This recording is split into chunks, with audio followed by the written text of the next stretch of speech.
Hi everybody, thanks for joining us in a day in the life of a real estate agent. Today we're going to show you what to look for when you're actually home shopping and going inside of homes. We're going to look at exterior elements, we're going to be looking at how the house flows, we're going to be looking at all the major mechanicals and important things in a home.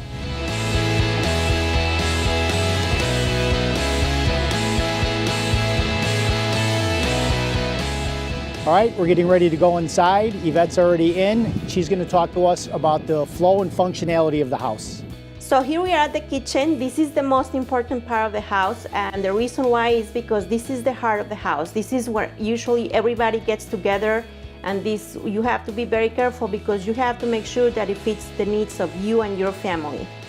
So in this particular house, this is exactly what we're looking for. We're looking for the open floor plan from the kitchen to the family room for those great family gatherings.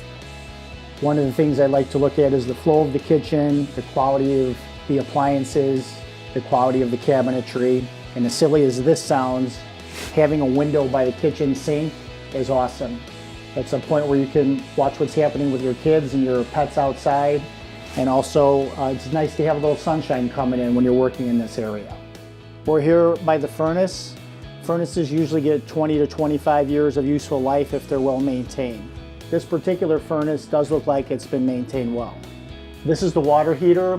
Water heaters typically last 10 to 12 years if they're well maintained. All water heaters have a data tag on it, and the data tag indicates the year that it was produced, and this particular water heater is brand new. I also like to look at the electric panel in a house. What I'm looking for is to see if there are any blank circuit breakers on there to expand the service. In this particular case, there's a panel and a sub panel. All the circuits are taken, which means there may be double tapping, which is 2 circuits on 1 breaker, and that can be a little costly to fix down the road. I'm also looking to make sure that there's no Romex coming out, and Romex is they're wires instead of solid piping conduit. One of the concerns for a home buyer is radon gas. Radon gas is naturally occurring in the ground, and we have a lot of it in Illinois. This particular home actually has a radon mitigation system already installed. And this pipe here basically carries any radon gas that might come into the house out through the roof. Another very important thing that we have to be looking for are the windows, and that's because they are very costly to replace. You have to make sure that there is no condensation in between the windows, and that means that the seal is broken. Another thing is the frames. Make sure they're in good shape. All those little things are starting to add up, and again, it can be very costly to you. Kitchen and bathrooms are always the most important rooms for buyers. So you have to make sure that if there is any updates that need to be done, like this particular bathroom is the original bathroom, you have to budget yourself to make sure that you have the money for later on updates. One of the first things I look at when I approach the house is the roof. Roofs like this is an architectural shingle. They often last 20 to 25 years. And I just do a visual inspection to make sure, I don't see any damage on the roof. Another thing I like to check when I approach the house is the condition of the driveway. This is a concrete driveway, and often with concrete driveways, they settle and start to sink a little bit. And you'll notice that right here when the driveway actually dips below the level of the threshold of the garage.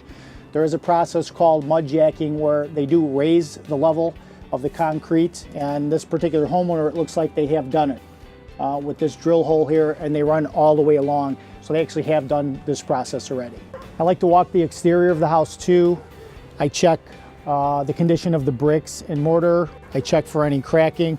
I also look at the grade of the landscape, and is it sloped away from the house or toward the house? If it's sloped toward the house, that can lead to water seepage.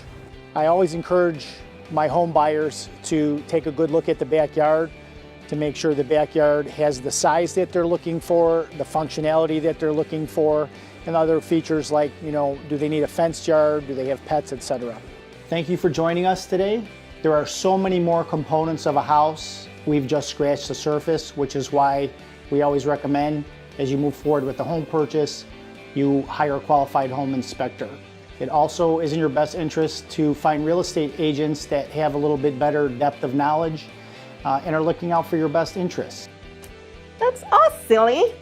If you have any more questions about the home buying process or you have any more questions related to real estate, give us a call at the number below. My name is Ivette Hollendoner And I'm Frank Lardino. with the Velocity Real Estate Group at Keller Williams Preferred Realty.